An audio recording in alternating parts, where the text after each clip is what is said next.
Eu tenho uma palavra que vai liberar o destino de alguém aqui nessa manhã. Cadê você? Uma palavra pode liberar o destino de uma família. Uma família pode liberar o destino de uma nação. Uma nação pode liberar o destino de uma geração inteira. E geração atrás de geração contarão as grandiosidades dos feitos de Deus. Sabe, a Bíblia fala a respeito de heróis da fé que mudaram a história, mas tudo começou com um passo de fé. E é sobre isso que eu quero falar nessa manhã. Você está feliz ainda? Diga amém.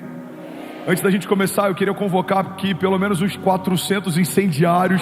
Tem algum incendiário aqui nessa manhã? Vamos, tem alguém apaixonado por Jesus nessa manhã? Aleluia. Você que já é filho da casa, você sabe, quando Deus tocar você, reage a isso. Quando algo se mover no teu espírito, no teu interior, reage a isso. Quando algo fizer sentido para você, reage a isso.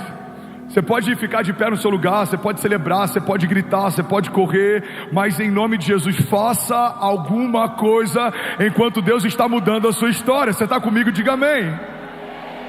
A palavra de hoje, o tema da mensagem de hoje é posicionamentos. Jesus, vai dar certo. Posicionamentos que liberam destinos. Fala comigo, posicionamentos liberam destinos. Uma das maiores mentiras que contaram pra gente é a ideia de que uma fé passiva gera algum tipo de resultado. Uma fé passiva é uma fé medrosa, uma fé passiva é uma fé preguiçosa. Uma fé passiva é uma fé que entendeu que a ideia de aguardar em Deus significa não fazer nada até que Deus faça. Quando na verdade a ideia bíblica de esperar em Deus significa fazer a parte que Deus me pediu e confiou, e ter a convicção que a parte dele, Ele já fez. Alguém comigo aqui? Diga amém. 40 anos de idade, mora com os pais, não sabe o chamado, não se envolve, não participa. O que você está fazendo? Eu estou esperando em Deus. Não, você não está esperando em Deus, você está desperdiçando algo que vai ser cobrado. A Bíblia fala sobre uma parábola de talentos, e a Bíblia fala que talentos foram distribuídos, confiados, mas no tempo certo foram medidos e prestamos conta daquilo que fizemos com o que recebemos. Existe uma diferença muito grande, igreja, entre aquilo que Deus te deu e o que você faz com aquilo que Ele te deu. Tem pessoas que receberam menos de Deus fazendo mais do que pessoas que receberam muito de Deus e não estão fazendo nada. E é sobre isso que eu quero falar nessa manhã.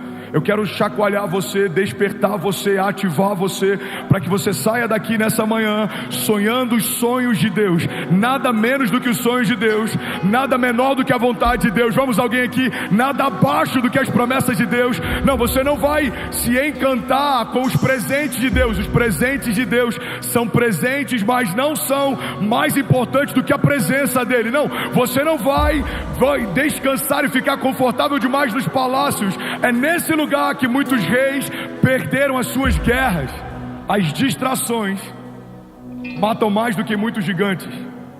Sansão não foi vencido por um gigante, Sansão foi vencido por uma distração. Davi pecou no seu palácio, não porque ele perdeu uma batalha fora, mas porque ele perdeu uma batalha dentro. A Bíblia diz que era primavera, período em que os reis iam para a guerra, e Davi preferiu permanecer no palácio. As distrações roubaram de muitos líderes na nação algo poderoso que Deus havia confiado para eles. Líderes que estabeleceram ministérios prósperos, mas se perderam com recursos. Líderes que estabeleceram um ministério próspero, tocaram milhares, curaram milhões, mas se perderam por conta de um acesso, 10 minutos, que envergonharam toda a sua história. Homens grandes na nação que mancharam a história da família por conta de adultério. Mas assim como nenhum milagre acontece da noite para o dia, as brechas que a gente abre também não acontecem da noite para o dia. Nenhum cara extraordinário que a gente conheceu, que caiu com a secretária, caiu da noite para o dia. Não, são mensagens, acessos, pensamentos, liberdades. Nenhum grande líder que perdeu a isenção em relação a recursos, perdeu da noite para o dia, não. Vai perdendo a pureza, negligenciando princípios, o coração vai se cauterizando.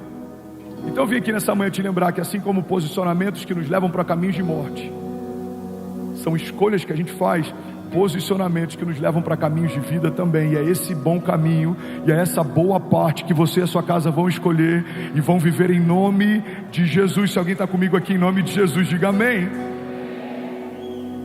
Sabe, a ativação, o transbordo, a prosperidade, a aceleração são respostas dos céus a um posicionamento na terra. Homens clamam, os céus respondem ao nosso clamor. Homens semeiam, os céus multiplicam o que foi semeado. Homens batem, os céus fazem com que portas se abram. Homens procuram, os céus fazem com que a gente encontre aquilo que procura. Você pode perceber que todo milagre que a gente vê na Bíblia fala a respeito de uma reação dos céus a um posicionamento da terra. A mulher do fluxo de sangue, aquele cego que clamava enquanto a multidão tentava calá-lo, aquele paralítico que foi içado do telhado, cada um deles precisou fazer escolhas, e cada uma das suas escolhas liberaram seu destino. Pedro foi chamado por Jesus assim que ele viveu o seu maior milagre financeiro. Aquele jovem rico foi chamado por Jesus, mas não seguiu Jesus porque tinha riquezas demais. Adão, ele peca no meio do paraíso. Jesus resiste à tentação no meio de um deserto. Em toda a história bíblica a gente vê que não tem a ver com o que você tem, com o que você é, onde você está. Tem a ver com as escolhas que você faz. Saul era rei e as decisões dele tiraram dele o reinado. Davi era pastor e o coração dele fez ele reinar. José foi feito escravo, mas a resiliência e a confiança dele nas promessas de Deus tornou ele governador. O governador, porque não caminhava e ouvia os céus, precisou trazer um escravo para aconselhar. Sabe, não importa a posição que você ocupa ou o cargo que você tem, tudo isso é indiferente, irrelevante. Agora, a posição que você ocupa em Deus é o que vai definir o teu destino e toda a tua história. Alguém está comigo aqui? Alguém comigo aqui de verdade? Sabe o que eu amo na igreja? A igreja é o único organismo social em que faixa etária, poder aquisitivo e o quão culto você é não interferem em nada na posição que você ocupa dentro de um ministério. Para uma igreja saudável, é possível que um CEO de uma grande companhia se converta aqui hoje, como tem se convertido em todos os cultos. Em algum momento ele queira participar do projeto de Deus e ele se entender o corpo de Cristo e ele vai ser ativado no chamado. E vamos imaginar que ele queira servir na intercessão. É possível que um coordenador da intercessão trabalhe na portaria do prédio em que esse homem dirige uma empresa. Mas quando ele entra no ministério, ele precisa reconhecer que a posição que essa pessoa ocupa é mais alta do que a posição que ele ocupa. O único organismo social que não leva em consideração diploma ou um histórico natural, que não leva em consideração justiça própria ou uma performance pessoal, é o reino de Deus. No reino de Deus é possível você dormir como escravo e acordar como governador. No reino de Deus é possível você dormir como perseguidor e acordar como libertador. Alguém está comigo aqui? Diga amém. No reino de Deus é possível você dormir como Saulo, acordar como Paulo. É possível você dormir como Pedro pescador, acordar como apóstolo de uma igreja primitiva. No reino de Deus é possível você dormir como José, escravo, e na noite seguinte dormir como José, governador de uma nação. Irmão, não importa de onde você veio, não importa a criação que você teve, não importa a geografia que você ocupa, quando Deus quer posicionar alguém, não há quem possa impedi-lo. Alguém está comigo aqui? Diga amém. Você pode celebrar Jesus no seu lugar. Vamos, se for para ele, você pode fazer barulho.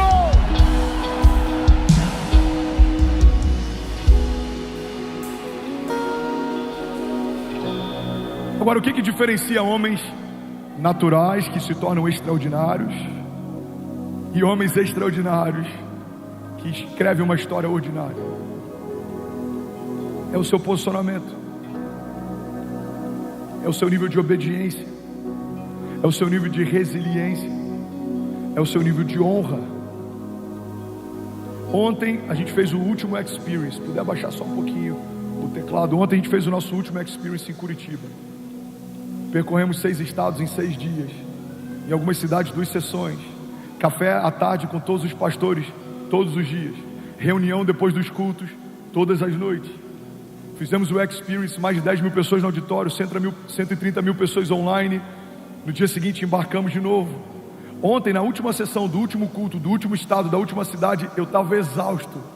E aí eu falei com o pastor André, eu falei: pastorzão, deixa eu só celebrar esse último culto. Eu não quero pregar, eu estou exausto. Eu vou ser sincero, eu nem queria estar aqui, eu queria estar com os meus filhos, eu estou morrendo de saudade deles. E aí ele falou: Fernandes, eu preciso que você pregue. Pastorzão, eu amo te ouvir pregar, a igreja ama te ouvir pregar, eu estou aqui só para te honrar, me poupa dessa. Ele falou: cara, é importante para mim que você pregue. E aí eu subi e preguei, e foi a maior liberação que eu consegui dar em todos os dias de Experience. Por que isso aconteceu? Tem um princípio, o princípio de posicionamento em obediência. Quando você obedece mesmo sem concordar, quando você obedece mesmo sem querer, você acessa um lugar de favor no reino dos céus.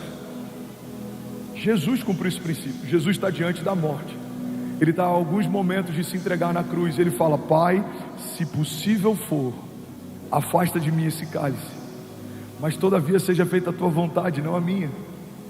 E o Pai fala: eu quero. Ele enfrenta a morte, morte de cruz. Jesus, ele enfrenta o que os médicos dizem que é o estágio máximo de estresse que o corpo humano suporta antes do seu sistema nervoso desligar.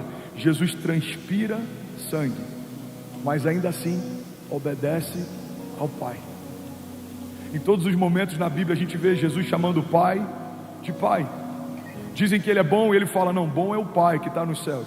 Perguntam como que ele faz as coisas que ele faz, ele diz: eu só falo o que eu ouvi o meu Pai falar, eu só faço o que eu vi o meu Pai fazer. O único momento da história bíblica, antes da crucificação, em que vemos Jesus chamando o Pai de Deus, é quando ele está na condição de pecado, crucificado sobre o madeiro.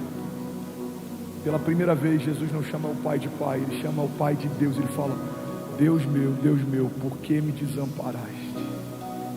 Irmão, o único Filho de Deus enfrentou a separação para cumprir algo que o Pai pediu. E a gente acha que vai viver a plenitude da vontade de Deus sem fazer o que Deus está nos pedindo. Se nem Jesus foi poupado, irmão, de caminhar em obediência, não acredite que a gente pode fazer o que quer e vai viver o que Deus disse que a gente viveria.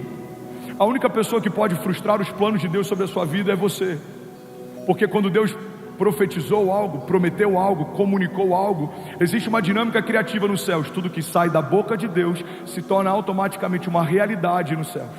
Então quando Deus falou a respeito de um filho, esse filho já é real. Quando Deus falou a respeito de uma nação, essa nação já foi te confiada. Quando Deus falou a respeito de um ministério, esse ministério no céu já existe. Mas pode ser que para você ele nunca se torne palpável. Por quê? Porque se você não se posiciona na terra, você não consegue tomar posse das realidades dos céus. Bill Johnson diz que a fé significa nos apossarmos das realidades dos céus e colidirmos violentamente com as realidades ao nosso redor, porque o reino inferior não subexiste. Então é possível, quero fazer uma analogia aqui, que exista um André na terra e exista um André no céu. O André no céu é o André de Deus, é o André que Deus sonhou, gerou, profetizou, é o André que carrega promessas. Mas o André da terra pode se tornar um espelho do André dos céus, ou não. Sansão não morreu se tornando quem Deus chamou ele para ser, mas não foi uma escolha de Deus, foi uma escolha de Sansão. Davi não precisava ter a mancha no seu ministério dentro da sua família como teve, mas foi uma escolha de Davi, não foi uma escolha de Deus.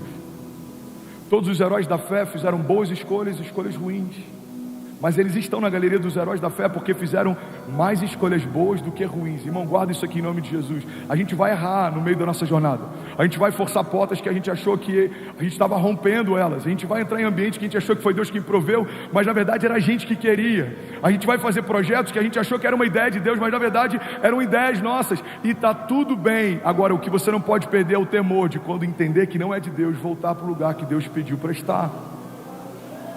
Talvez você está aqui nessa manhã e você abriu concessões na tua empresa, você abriu brechas na tua casa, você negligenciou o teu chamado, você deixou para o passado ou escondeu sementes. Mas Deus te trouxe aqui nessa manhã e está usando alguém exausto para te falar a respeito de posicionamento e obediência, para que você nunca tenha desculpa para dizer: eu não tenho tempo, eu estou cansado, eu não consigo. Não, o Deus que fez os céus e a terra se entregou nu numa cruz, e ele foi rasgado e não havia mais sangue, vertia a água dele e as suas vestes foram lançadas entre aqueles que os castigavam, e ele não deu uma palavra, e ele foi até a morte como uma ovelha no matadouro. Ele se entregou. Irmão, guarda isso em nome de Jesus. Se você enfrentar os processos que Deus te chamou para enfrentar, você vai viver a redenção que Deus te chamou para viver, porque a palavra de Deus diz que ele se entregou, mas ao terceiro dia ele ressuscitou. Aleluia,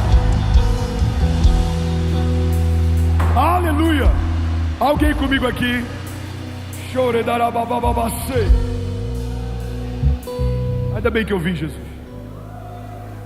Sabe, existem muitas simbologias ou tipificações de Cristo na antiga aliança, apontamentos de Cristo na antiga aliança. A gente vê isso, por exemplo, naquela serpente de bronze levantada no meio do deserto. Deixa eu abrir um parênteses e te contextualizar bem rápido. A Bíblia diz que uma serpente começa a matar o povo no meio do deserto. Então Deus pede para que eles façam uma serpente de bronze e coloquem num lugar bem alto. Então todas as vezes que alguém era picado, você olhava para aquela serpente, você era curado. Mas qual que é o simbolismo disso? A serpente de bronze já apresentava o Cordeiro de Deus na antiga aliança, porque biblicamente o bronze simboliza o juízo.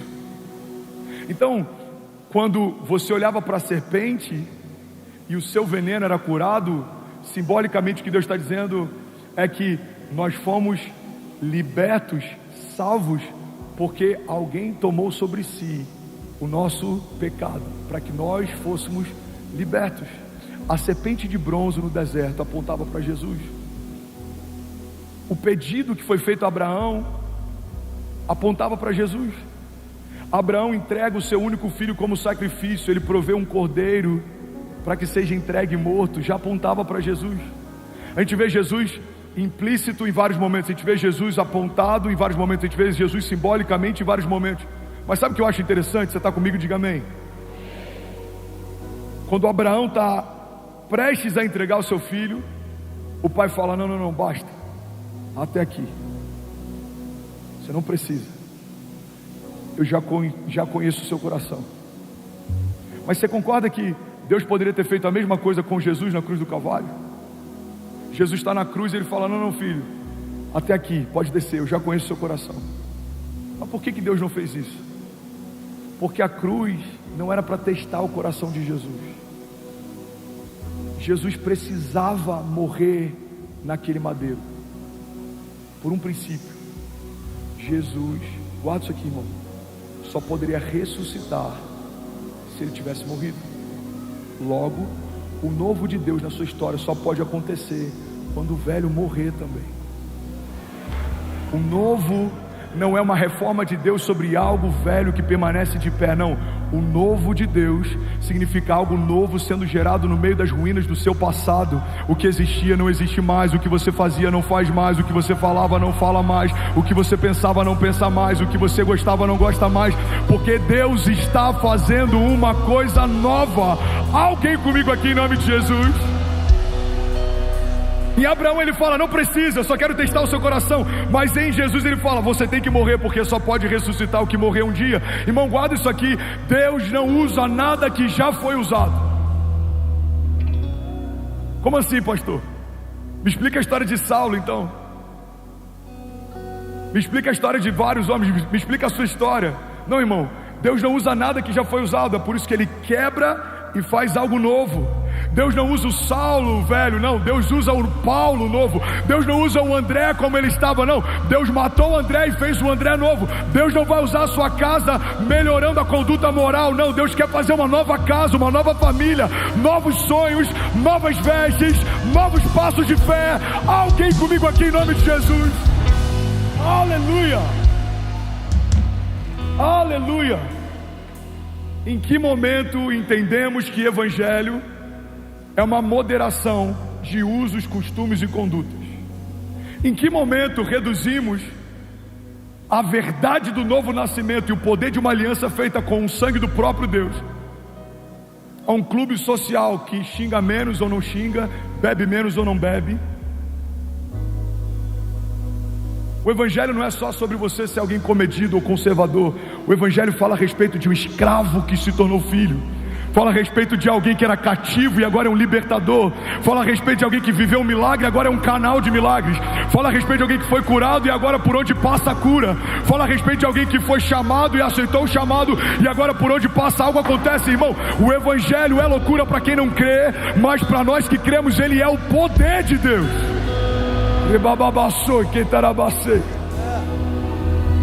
Agora, quando eu não entendo isso, eu não consigo me posicionar à altura do que o evangelho é e do chamado que Deus me fez. Não, eu estou posicionado, pastor. Todo domingo eu estou lá. Sempre que dá o dizimo. De vez em quando eu até sirvo. Deus não te chamou para ser um crente, irmão. Jesus não se entregou para você se tornar evangélico. O unigênito de Deus não morreu para você fazer parte de um clube. Não, você foi chamado para ser um libertador. Você foi ungido por Deus. Você foi separado por Deus. Você foi chamado por Deus. Você foi sonhado por Deus. A Bíblia diz que fomos reconciliados com Deus através do sacrifício físico de Jesus. Mas não só isso, recebemos também da parte dele o ministério da reconciliação. Você é um reconciliador. Você é um agente de paz. Você é um agente de justiça. Por onde você passa, coisas acontecem, ou pelo menos deveriam acontecer. Quando algo sai da sua boca, é revestido de graça e sabedoria. Você tem a palavra certa na hora certa. Você não é pessimista, porque não dá para ser pessimista enxergando o que os céus dizem a respeito do nosso futuro. Não, você vê o que ninguém vê, você crê no que ninguém crê, você vive o que ninguém vive. Essa é a dinâmica da fé. A fé nada mais é do que ver o invisível, crer no inacreditável, se mover pelo impossível. O mundo natural diz: não dá, não vai acontecer, não tem como. Os homens espirituais dizem: já aconteceu. Aleluia. Aleluia. Agora a nossa medida está tão baixa que pregar cansado parece martírio, que crer no impossível parece que você é um visionário, que não desanimar quando está doente ou no leito parece que você é crente demais. Quando eu estava doente, as pessoas surpreendiam porque eu não me abatia, eu não me entreguei. Mas eu falei para eles: eu prego por anos a respeito de um Deus de milagres. Eu falo para as pessoas não se abaterem no dia mal. Agora a minha mensagem tomou vida. O meu sermão virou gente. Como que as ovelhas que eu falo por anos que não podem se abater no dia mal vão me encontrar batido no dia mal? Eu preciso caminhar à altura daquilo que eu prego. Aí alguns falam: Fernandes, você é um visionário, você está enxergando algo grande. Não. Isso não é ser um visionário, isso é ser coerente. O Deus que fez tudo que não existia em 6 dias, o Deus que fez do barro o homem e do osso a mulher, o Deus que resetou a terra e fez uma arca se tornar um lugar de novos começos, o Deus que mudou a história através do sacrifício do único filho e chamou ele da morte ao 3º dia. Esse mesmo Deus me chamou para ver o que ele está vendo, crer naquilo que ele está falando. Então não tem espaço, irmão, para caminhar abaixo daquilo que ele já me mostrou.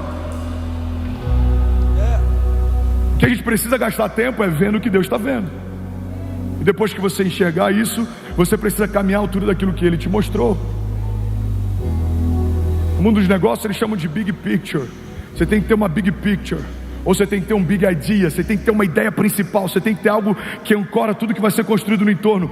Mas no reino de Deus isso é promessa, palavra.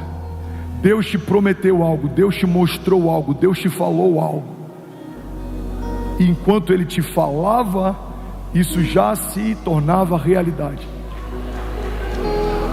A questão não é se aquilo que Deus falou é real ou não. A questão é se você vai acessar o lugar onde ele guardou isso. A Bíblia diz que Deus já nos abençoou com todas as bênçãos espirituais nas regiões celestiais em Cristo Jesus. Você está comigo? Quando Deus promete algo a alguém, instantaneamente o que foi prometido já é real. Mas ele está guardado nas regiões celestiais em Cristo Jesus. Você precisa acessar. Quantos traficantes carregam nomes de profetas? Quantos deles você crê que vão ter o mesmo destino que os profetas? Agora, o que mudou o destino deles? São as escolhas, não as promessas. Cada um deles tinham promessas tão gloriosas como você tem. Porque Deus não faz nada sem propósito. Não há uma criação que tenha sido gerada por Deus na história da criação que Deus não tenha feito com intento, com destino, com propósito, com uma promessa. Então, é possível morrer sem as promessas se cumprirem? É óbvio que é. A gente canta ou cantava essa canção que ela carrega algo que não é verdade. Não morrerei enquanto a promessa não se cumprir. Não, tem muita gente morrendo enquanto muitas promessas não se cumpriram. Quem tem promessa de Deus não morre, não. Morre sim. Tanto quanto quem não sabe as promessas que tem. Então o que eu preciso saber? Se eu sei as promessas que eu carrego, eu preciso viver por elas. Eu preciso ser consumido por elas. Eu lembro que uma vez a gente estava no meio de um mutirão lá em Miami. Eu estava exausto e eu estava envolvido e a gente estava sonhando. E aí um jovem falou para mim: pastor, é apaixonante ver como você se doa pela igreja. Eu falei para ele: cara, um dia eu disse para Jesus que eu morreria pela obra. Eu preciso viver por ela. Você em algum momento já disse: eu morreria pelos meus filhos. Você morreria por eles? Então viva por eles. Eu morreria por Jesus. Se eu morreria por Jesus, então viva por Jesus. Porque não é coerente a gente falar: eu não negaria a minha fé e morreria por ele, mas na nossa semana a gente não vive por ele, não tem tempo com ele, não se dedica aos sonhos dele, não conhece os planos dele, não se move pela agenda dele. Irmão, ele não pode ser adicionado na sua agenda, ele precisa se tornar a sua agenda. Deixa eu abrir um espaço aqui para ele no domingo. Uau, esse domingo eu consegui vir. Não, ele é tudo em todos, ele é o princípio e o fim, nele tudo subsiste. Ele recebeu de Deus a plenitude, o nome dele está acima de todo nome que se possa mencionar, não só no tempo presente como no vindouro também. Ele está acima de todo principado e potestade, ele está acima de todo poder e autoridade. Ele não existe, ele é. Antes que tudo fosse, ele já era. Ele estava com o Pai no princípio, ele era Deus, e todas as coisas foram feitas por meio dele, e sem ele nada do que foi feito se fez. Ele te viu quando ninguém via, ele te fez quando nada existia, ele te nomeou antes dos seus pais existirem ou te nomearem. Ele já era. Alguém comigo aqui, levante suas mãos e diga: eu creio que a vontade de Deus é boa, perfeita e agradável. Diga: eu e a minha casa estamos debaixo da vontade de Deus. Diga: eu sou quem ele diz que eu sou. Eu tenho o que ele diz que eu tenho. Diga: eu posso o que ele diz que eu posso, em nome de Jesus. Você pode celebrar Jesus no seu lugar.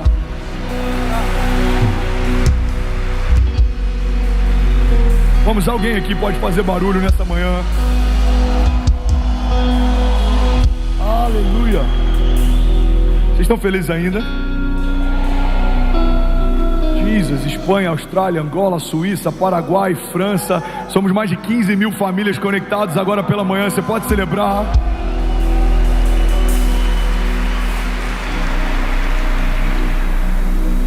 Deus não usa homens medrosos,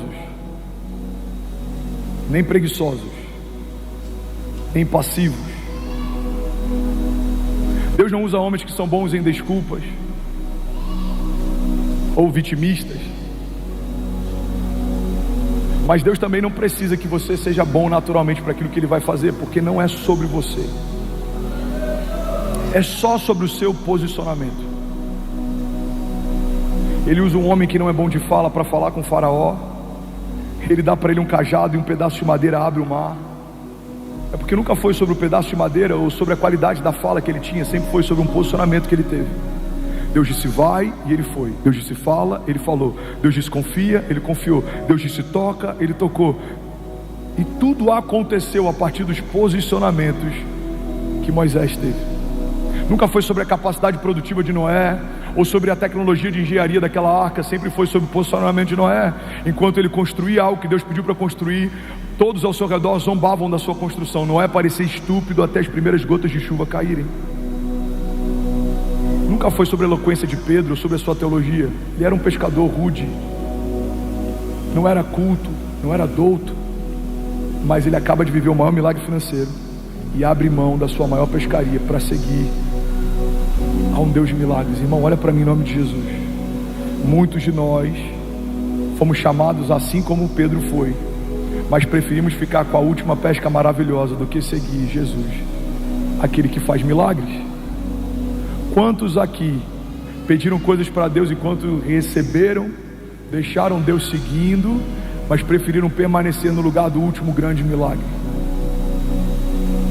Guarda isso aqui em nome de Jesus, irmão. Eu sou pastor há alguns anos, mais de 10 anos pastoreando pessoas, e eu já vi muitas vezes pessoas pedindo coisas para Deus que quando Deus deu, essas coisas se tornaram a desculpa pelas quais essas pessoas não tinham mais tempo para Deus. Pastor, meu sonho é ter uma empresa para eu poder me dedicar mais à obra. 3 anos depois, irmão, cadê você, pastor? A empresa, você sabe como é que é, tá uma loucura. É reunião, é trabalho, é cansaço. Pastor, meu sonho é casar, e quando eu casar a gente vai se dedicar à obra. Casou, você não vê mais. Não deixe que os presentes que Deus te deu para testar o seu coração se tornem um motivo pelo qual Deus não te dá novas ondas de favor e graça. Quando Pedro recebe uma pesca maravilhosa, ele recebeu mais do que um milagre pontual. O coração dele foi testado, porque se ele abre mão de uma rede cheia para me seguir, eu posso confiar para ele uma geração. Ele não vai se perder. Por que Jesus não chama Pedro enquanto as redes estão vazias? Por que Jesus, quando viu Pedro frustrado, não chamou ele para segui-lo? Porque se o Pedro frustrado segue Jesus, o peso do posicionamento de Pedro era diferente. Mas quando Pedro abastado, que acabou de viver um milagre, as redes estão cheias, segue Jesus, o peso da renúncia dele é diferente. Quantas coisas a gente já deixou de viver em Deus porque preferiu o conhecido ordinário do que teve coragem de se lançar no extraordinário desconhecido de Deus? Deus está falando com alguém aqui nessa manhã? Estamos em Alphaville. Para alguns a terra do networking, para outros a terra da oportunidade, para nós a terra do avivamento. Vamos quebrar cada um dos altares que foram estabelecidos aqui. Não, nós amamos a Deus mais do que o dinheiro. Alguém aqui? Amamos a Deus mais do que oportunidades, amamos a Deus mais do que acessos naturais, amamos a Deus mais do que estratégias humanas. E porque amamos a Ele mais do que todas essas coisas, Deus vai nos dar acessos, recursos, estratégias, avanço, multiplicação. Porque a palavra de Deus nos dá um conselho: busque em primeiro lugar o meu reino e a minha justiça, e essas coisas vos serão acrescentadas. Não busque como primícia o que os céus chamam de acréscimo. Busque o meu reino e essas coisas serão acrescentadas. Então Deus está dizendo: isso é primícia, isso é acréscimo. Mas quando a gente está perdido, a gente busca em primeiro lugar a estabilidade e a realização dos sonhos, a nossa agenda pessoal, as nossas vontades, e em algum momento acrescentamos ao reino. Irmão, não trate, fala para quem está do seu lado, não trate como acréscimo o que os céus chamam de primícia. Plantados na casa do Senhor, florescerão nos seus átrios, diz a palavra. Alguém comigo aqui ainda? Alguém feliz com Jesus ainda? Eu vou ler rapidinho algumas passagens bíblicas que falam a respeito de condicionais que Deus estabelece. Pastores, me ajudem, vamos junto. Não parem de interceder, Deus está fazendo algo poderoso aqui nessa manhã, eu não tenho dúvidas disso. A medida de toda a resistência é proporcional à medida daquilo que Deus está fazendo. Quando Davi é um pastor, animais levantam para tentar pará-lo. Quando ele se torna rei, o inferno comissiona reis para tentar pará-lo. Quando você é alguém que tem voz para um bairro, resistências no bairro vão tentar te parar. Quando você se torna uma voz da nação, vozes na nação vão tentar te parar. Irmão, a cada nova medida de honra e de autoridade e de unção, você vai enfrentar uma nova medida de resistência e de levantes e de tribulações. Então, se nessa manhã o nosso desafio, e do seu pastor em especial, é o cansaço, eu creio que existe uma onda de renovo e de liberar de Deus sobre nós como igreja. Por isso nós declaramos em nome de Jesus, a despeito de todo levante, de toda resistência, de todo desafio, a despeito de toda tribulação ou tempestade, tempestade ou gigante, a despeito de toda palavra contrária ou arma forjada contra nós, a despeito de tudo que é natural, de tudo que é feito por homens, a despeito de tudo que é temporário, passageiro, estamos debaixo de uma palavra de Deus, e a palavra de Deus nos garante que todas essas coisas podem passar, mas as palavras dele sobre nós, elas não passarão. Alguém quer isso aqui em nome de Jesus? Será que você pode fazer barulho? Aleluia. Aleluia. Sabe, existem promessas condicionais. Existem promessas que Deus espera de nós algo, e se cumprimos o que Ele pediu, Ele libera sobre nós o que Ele prometeu. 2 Crônicas 7,14 diz: se o meu povo. Esse é um termo condicional. O problema é que às vezes a gente lê 2 Crônicas 7,14, a gente quer viver o final desse texto, mas não cumprimos o princípio do início deles. Olha para mim, irmão. Se o meu povo, que se chama pelo meu nome, se humilhar e orar e buscar a minha face e se arrepender dos seus maus caminhos, aí vem a resposta: dos céus ouvirei. Levante suas mãos em nome de Jesus. Perdoarei o seu pecado e sararei a sua terra. Quando nos frustramos, quando questionamos por que Deus não está ouvindo dos céus e não está perdoando e curando a nossa terra, mudando a nossa história, ou sarando a nossa casa, mas não dá para questionar a Deus pela resposta que não veio, se os céus ainda não ouviram o nosso clamor. Quando você faz a primeira parte, Deus faz a parte dele. Quando você vive o processo, Deus cumpre a promessa.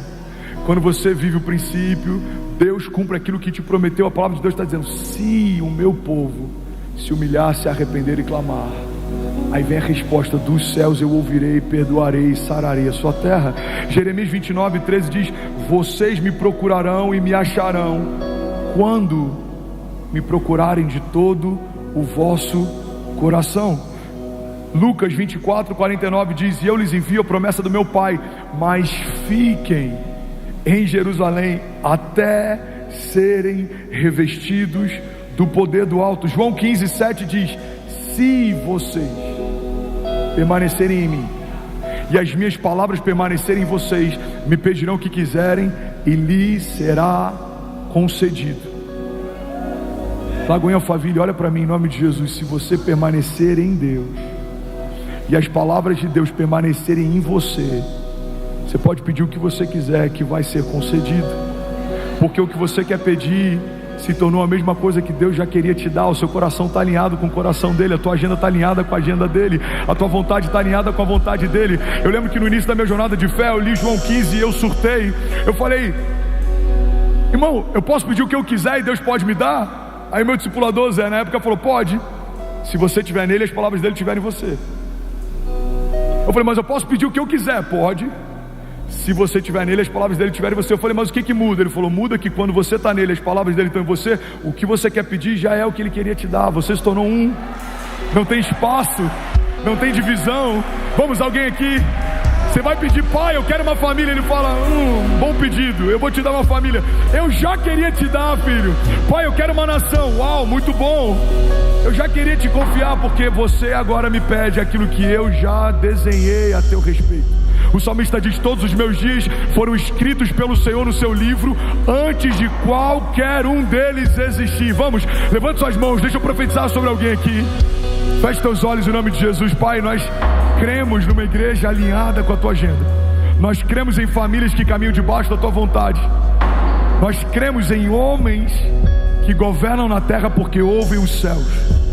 Nós cremos numa igreja ousada, uma igreja pioneira, vanguardista. Nós cremos em homens aqui que fazem história, abrem caminhos, mas nós sabemos e reconhecemos que só faz história com o Senhor quem tem tempo com os céus. Nós entendemos, Jesus, que o lugar mais poderoso que a gente pode estar é na tua presença. Tua presença vale mais do que o ouro. Tua presença vale mais do que a prata. Tua presença vale mais do que status. Tua presença vale mais do que contatos. Tua presença vale mais do que acessos. Tua presença vale mais do que network. Tua presença vale mais do que estratégias humanas. Tua presença vale mais do que um saldo bancário.